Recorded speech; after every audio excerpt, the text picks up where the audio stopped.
तुमचं काय सर्टिफिकेट दाखवा सर, सर्टिफिकेट दाखवा. मी तुम्हाला काय म्हणालो? मग तुम्ही जया एक मिनिट, तुम्ही का चढले या डब्यात? हो, माझा आजारी आहे. मी तुम्हाला जे काय ते तिकडे उतरतो, तुम्ही दाखवा. आजारी माणसांसाठी डबा कुठे लिहिलंय? आजारीचा तुम्ही मला शिकवलं. आजारी माणसासाठी नाही, ऑपरेशन ज्याचं आहे. कुठे लिहिलंय? कुठे लिहिलंय? आता चला तुम्हाला आहे का चला विचारा. नाही, चला नाही. तुम्ही विचारा. हे माझं आहे, तुमचं दाखवा सर्टिफिकेट. माझं मी तुम्हाला काय म्हणालो? हा, तुम्ही दाखवा ना, उतरा ना. त्यांचं ऐकून घेऊया, त्यांचं ऐकून घेऊया. हा बोला साहेब, तुमचं सर्टिफिकेट दाखवा, नाही तर तुम्ही बाहेर व्हा. हा, 10 वेळा मला सांगू. तुम्ही बाहेर व्हा, सर्टिफिकेट द्या, नाही तर बाहेर व्हा तुम्ही. उगी तर तुम्ही स्वतः सर्टिफिकेट लोक शांतपण शिकू नका. मी सर्टिफिकेट घेऊन आहे ना, स्वतःला जास्त संपत्ती घेऊ नका, हेही तुम्हाला सांगतो. अच्छा, संपत्ती? हा, तुम्ही अहो काय बोलताय तुम्ही? संपत्ती काय संपत्ती?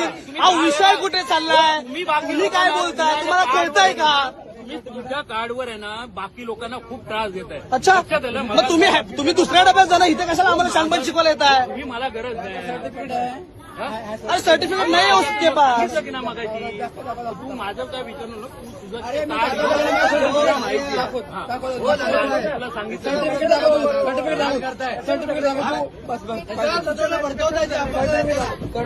अरे नाही, तुला एकदा बोलून झालं, तुला मला सांगतो. हा, तुला माहिती आहे का कोणाकडे काय आहे? तुला कायदा माहिती आहे का? अरे कायदा, ओ दादा, कायद्याची भाषा तुम्ही नका करू. कायद्याची भाषा तुम्ही नका करू. तुम्ही पहिला पुढच्या